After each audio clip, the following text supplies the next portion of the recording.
Question ని search చేస్తే so వాడు ఏం చెప్తున్నాడో ప్రాపర్ గా చూడండి ఒకసారి. Difference between regional services and global service. Clear? Okay. So ఓకేనండి, వెళ్దాం బ్రౌజింగ్. కాబట్టి క్లౌడ్ ట్రైల్ ఇదే రీజనల్ సర్వీస్. సో ఇక్కడ నేను క్లౌడ్ ట్రైల్ లోకి వెళ్ళాను. అయితే క్లౌడ్ ట్రైల్ నేను క్రియేట్ చేయాలంటే first of all I need one supported services. ఏంటది? S3 కావాలి. So go to S3 then create bucket. So మనం ఏ రీజన్ లో ఉన్నాం అండి? ఒక రీజన్ లో ఉన్నాం. మరి మన బకెట్ కూడా ఎక్కడ ఉండాలండి? మన బకెట్ ఎక్కడ ఉండాలి? అదే రీజన్ లో ఉంది.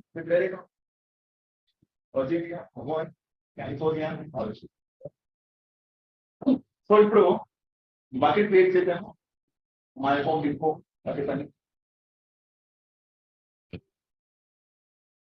Create bucket. So bucket create అయిందా? నా go to cloud trail create right. ఇంకొన్ని ఏరియాలన్నీ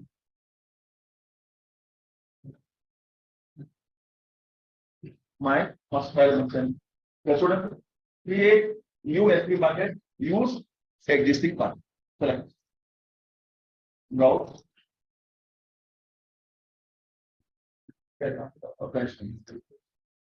Sorry, load it.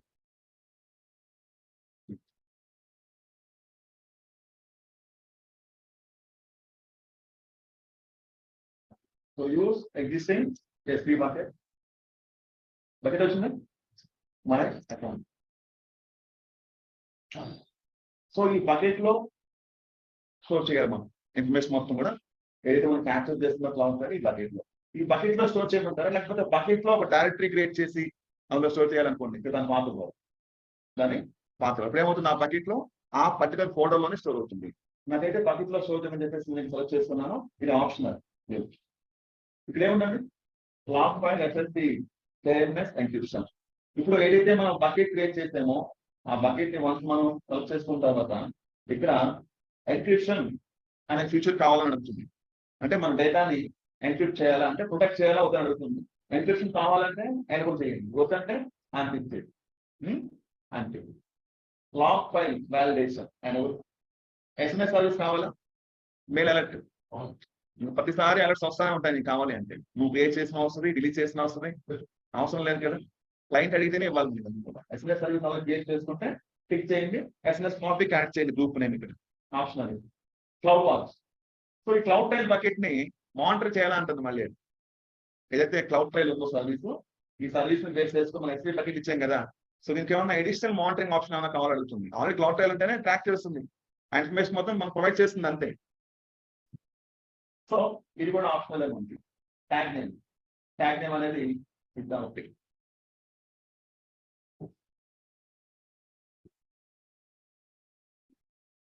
Okay. So next management events కావాలా, డేటా ఈవెంట్స్ కావాలా, ఇన్సైట్ ఈవెంట్స్ కావాలా? యాక్చువల్గా ఈ రీసోర్స్ ఎవరు కావాలండి? కంపెనీలోనే టాప్ లెవెల్ పీపుల్ కావాలి. So most cases management events వాడతాం. ఓకేనా? అంటే ఇన్ఫర్మేషన్, ఏ ఇన్ఫర్మేషన్ కావాలి? డేటా బేస్ చేసుకొని మీకు ఇన్ఫర్మేషన్ కావాలా, ఇన్సైట్ ఇన్ఫర్మేషన్ కావాలా, మేనేజ్మెంట్ ఈవెంట్స్ ఇన్ఫర్మేషన్ కావాలంటే బై డిఫాల్ట్ మేనేజ్మెంట్ తీసుకోండి. అయితే మీరు ఇక్కడ కొన్ని ప్రాపర్ గా నేర్చుకోవాలండి. ఏంటంటే మనం ఒక ఇంటర్వ్యూకి వెళ్తున్నప్పుడు క్లౌడ్ ట్రైల్ గురించి మనం సింపుల్ గా ఒక సింగిల్ లైన్ లో 2 లైన్స్ ఆన్సర్ ఇస్తాం. సో మేబీ కొన్నిసార్లు అడుగుతాడు మనం ఇక్కడ క్లౌడ్ ట్రైల్ క్రియేట్ చేసినప్పుడు ఈవెంట్ టైప్స్ మీరు ఏం సెలెక్ట్ చేసుకుంటే అడుగుతారు. ఈవెంట్ టైప్స్ ఏం సెలెక్ట్ చేసిన అడుగుతారు. సో మనం ప్రాపర్ గా వీటి గురించి మనం డిస్కస్ చేసి ఉంటే మనం తెలుసుకుంటే చెప్పొచ్చు. దాంట్లో మేనేజ్మెంట్ ఈవెంట్స్ ఉంటాయి, డేటా ఈవెంట్స్ ఉంటాయి, ఇన్సైట్స్ ఈవెంట్స్ ఉంటాయి. Most cases companies management events వాడతాయని చెప్తాం. బట్ అసలు ఇక్కడ ఏంటి అంటే అసలు మేనేజ్మెంట్ ఈవెంట్స్ అంటే ఏంటి, డేటా ఈవెంట్స్ అంటే ఏంటి, ఇన్సైట్ ఈవెంట్స్ అంటే ఏంటి, ఇట్లాంటివి మీరు తెలుసుకోవాలి. ఏదైతే మీకు రిమైనింగ్ టైం ఉంటుందో ఆ టైంలో ఇలాంటి క్వశ్చన్స్ మీరు అబ్జర్వ్ చేయండి. నిన్న ఆటో స్కేలింగ్ చెప్పాను కదా నేను ఆటో స్కేలింగ్ చెప్పినప్పుడు డైనమిక్ పాలసీ క్రియేట్ చేసినప్పుడు ఒక పాలసీ సెలెక్ట్ చేయమని గుర్తుందా? పాలసీ ఆటో స్కేలింగ్ లో ఒక డైనమిక్ పాలసీ క్రియేట్ చేయాలని చెప్పాను. అంటే ఇన్స్టెన్స్ లోడ్ పెరిగితే ఎన్ని యాడ్ అవ్వాలి. మరి అక్కడ చాలా పాలసీస్ ఉన్నాయి లిస్ట్ లో. మనం స్టెప్ పాలసీ తీసుకున్నాం కదా. మరి మిగతా పాలసీస్ ఏంటి అంటే మీరు ఎప్పుడన్నా మన టైం బాగాలేకపోతే ఇంటర్వ్యూలో అలాంటి క్వశ్చన్ అడుగుతాడు. మనం సెలెక్ట్ చేసుకున్నాం, క్రియేట్ చేస్తే రిసోర్స్ క్రియేట్ అయిపోయింది, బాగానే ఉంది. బట్ స్టెప్ పాలసీ అంటే ఏంటి అడుగుతాడు. సో అలాంటి మీరు చదవాలి ప్రాపర్. అందులో ఏ పాలసీస్ ఉన్నాయి అనేది చదవాలి. అది ఇక్కడ కూడా క్లౌడ్ ట్రైల్ లో ఈవెంట్ టైప్స్ అంటే ఏంటని అడగచ్చు. సో ఇట్లాంటివి మీరు ప్రాపర్ గా చదివితే తెలుస్తుంది మీకు. సో దీన్ని ఎలా మనం సెర్చ్ చేయాలి? What is management event in cloud trial అంటే దాని గురించి క్లియర్ గా వాడు చెప్తాడు. మేనేజ్మెంట్ ఈవెంట్స్ అంటే ఇది ఇక్కడ ఏ ఇన్ఫర్మేషన్ ఇది ట్రాక్ చేస్తుంది అనేది ప్రాపర్ గా చెప్తాడు. కాబట్టి చదవాలండి. మీరు ఎంత ప్రాక్టికల్ నాలెడ్జ్ మీకు ఉన్నా సరే అది ప్రాక్టికల్ గా మీకు ఇంటర్వ్యూలో ప్రతి క్వశ్చన్ ఉండదు. ఇంటర్వ్యూలో ప్రతి క్వశ్చన్ ప్రాక్టికల్ గా ఉండదు. They asking some theoretical questions also. అందులో ఇలాంటివి ఉంటాయి. ఎవరైతే దీన్ని ప్రాపర్ గా వర్క్ చేస్తుంటారో వాడికి ఏంటి దీని మీద ఫుల్ కమాండింగ్ ఉంటుంది. నువ్వు దీని మీద రోజు వర్క్ చేస్తున్నావు, day to day weekly once, నీ కమాండింగ్ ఉంటుందా? సో కంపల్సరీ ఏం చేస్తావు నువ్వు? నీకు వచ్చింది అడుగుతావు ఇంటర్వ్యూలో అవతలవాడిని. అంటే మీరు వెళ్ళే కంపెనీలో ప్రాపర్ అయితే వాడతారండి, వాడకండి అసలు ఉండవు. ఎందుకంటే మన అకౌంట్ లో ఏం జరుగుతుందో ప్రాపర్ గా ట్రాక్ చేయాలి కదా. కాబట్టి ఇట్లాంటి ఇన్ఫర్మేషన్ మీరు ఫ్రీ టైంలో చదవండి, చదివితే జరగా తెలుస్తుంది. Okay, so all activities read and right. So అన్ని కూడా ఆప్షనల్ అండి, అవసరం లేదు అన్ని కూడా. Next okay, create cloud. So create అయిపోయింది. మరి ఇప్పుడు ఇది ఇన్ఫర్మేషన్ క్యాప్చర్ చేస్తుందా? చేస్తుంది. క్యాప్చర్ చేసి ఎక్కడ స్టోర్ చేస్తుందండి? S3 bucket. Open S3 bucket. So now we have a bucket. Open it. వచ్చిందా? AWS Swamp అని వచ్చింది.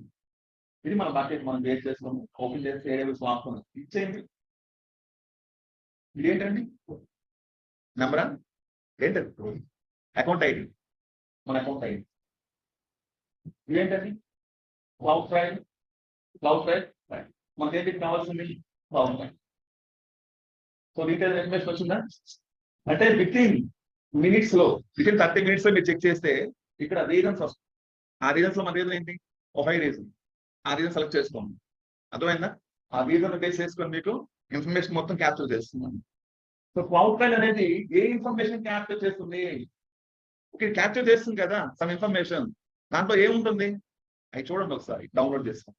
సో క్యాప్చర్ చేసిన తర్వాత క్లిక్ చేయండి ఒకసారి. ఇక్కడ లిస్టింగ్ గా వస్తుందండి. ఆఫ్టర్ 15 minutes లేదా 40 minutes తర్వాత మీరు చెక్ చేసుకుంటే ఇక్కడ ఎక్కడ ఉన్నాం మనం? బకెట్, AWS Swamp, మన account ID, next cloud trial, దాని తర్వాత రీజన్, తర్వాత ఇయర్, తర్వాత మంత్, తర్వాత డేట్. ఆ డేట్ వైజ్ గా మీకు ఇన్ఫర్మేషన్ మొత్తం చూపిస్తుంది. Time to time, minute to minute అన్నమాట. ఓకేనా? టైం మీకు టేక్ ఆన్ టైం అన్నమాట. సో ఇది ప్రాపర్ గా అబ్జర్వ్ చేయండి. అయిపోయింది అనమాట. ఇప్పుడు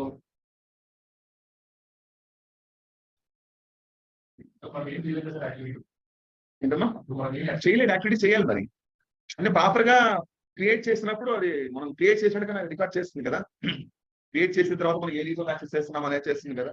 చేయాలి, యాక్టివిటీస్ చేస్తేనే రికార్డ్ అవుతుంది. అయితే ప్రాపర్ గా కొన్ని ఫైల్స్ క్రియేట్ అవుతాయి. మనం మొత్తం కాన్ఫిగర్ చేసాం కదా, మన ఇన్ఫర్మేషన్ కూడా స్టోర్ అవ్వాలి కదా. అవుతుందా లేదా? అది కూడా ప్రాపర్ గా జరుగుతుంది. అంటే యాక్టివిటీస్ చేయాలి, చేయకుండా అయితే అదేం రికార్డ్ చేయలేదు కదా. నువ్వు అకౌంట్ క్రియేట్ చేసి నువ్వు మీ ఊరేళ్ళు వచ్చి నెలలో చూస్తాను ఏముంటుంది? నథింగ్.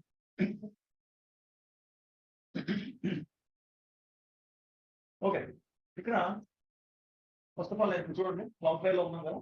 ఇప్పుడు నేను ఇందాక ఈ రీజన్ లో ఒక బకెట్ క్రియేట్ చేశాను కదా. ఒకసారి చెక్ చేయండి క్లౌడ్ ట్రయల్ లోకి వెళ్ళి చదువుతాం. క్లౌడ్ ట్రయల్ డాష్ బోర్డ్ చూపిస్తున్నాం. అప్డేట్ అవ్వాలి. వచ్చిందా? క్రియేట్ బకెట్ ఉందా లేదా? Create bucket. బకెట్ మన దగ్గర క్రియేట్ చేసాం కదా. బకెట్ క్రియేట్ చేసినట్టు క్రియేట్ చేసింది ఎవరు? ఇక్కడ రూట్ అని యూజర్. ఏ సర్వీస్ యూజ్ చేసాడు? S3 service.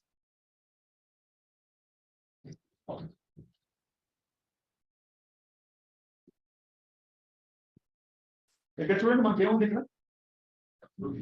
సో మనం ట్రాక్ చేసిన ఇన్ఫర్మేషన్ ఇక్కడే చూడాలా? డౌన్లోడ్ చేసుకోవచ్చు. ఇన్ఫర్మేషన్ ఏం చేయండి? డౌన్లోడ్ చేసి. So we have a download option. ఇవన్నీ చూడండి. ఒక టాపిక్ నేను చెప్పిన తర్వాత ఆ టాపిక్ ని యాజ్ గా చేసిన తర్వాత దెన్ అక్కడ ఏ ఆప్షన్స్ ఉన్నాయో ప్రాపర్ గా అన్ని అబ్జర్వ్ చేయండి. దాని తర్వాత మిగతా ఉన్నాయి కదా, ఇవన్నీ ఏంటి సార్ దీంట్లో అబ్జర్వ్ చేస్తారు కదా అంటారు. మోస్ట్ కేసెస్ మనకి క్లౌడ్ ట్రయల్ లో ఈ కాన్సెప్టే వాడతారు. మిగతావి ఎప్పుడు వాడతారంటే డిపెండ్స్ ఆన్ ద ప్రాజెక్ట్. చాలా రేర్ కేసులో మిగతా యూజ్ చేస్తారు. అంటే ఈ క్లౌడ్ ట్రయల్ ని అయితే క్లౌడ్ ఇంజనీర్ మనం ఇలా వాడతాం. ఒక డేటాబేస్ అడ్మిన్ ఉంటాడు, వాళ్ళు వాడే మెథడాలజీ వేరేగా ఉంటుంది. సో కాబట్టి ఇక్కడ మనకి నెంబర్ ఆఫ్ ఉంటాయి ఆప్షన్స్, బట్ ఇందులో ఇది మెయిన్ ఆప్షన్. ఓకే, సో ఇప్పుడు ఇక్కడ మీరు చూస్తే ఇందాక అడిగారు కదా నువ్వు, జస్ట్ మనం క్లౌడ్ ట్రయల్ క్రియేట్ చేసాం కదా, ఇన్ఫర్మేషన్ క్యాప్చర్ చేసుకుని అడిగారు. నేను ఇక్కడ చూడండి క్లౌడ్ ట్రయల్ క్రియేట్ చేసింది కూడా ఏం చేసింది? క్యాప్చర్ చేసింది. క్లౌడ్ ట్రయల్ క్రియేట్ చేసింది ఎవరు? ఇక్కడ రూట్ అనే యూజర్.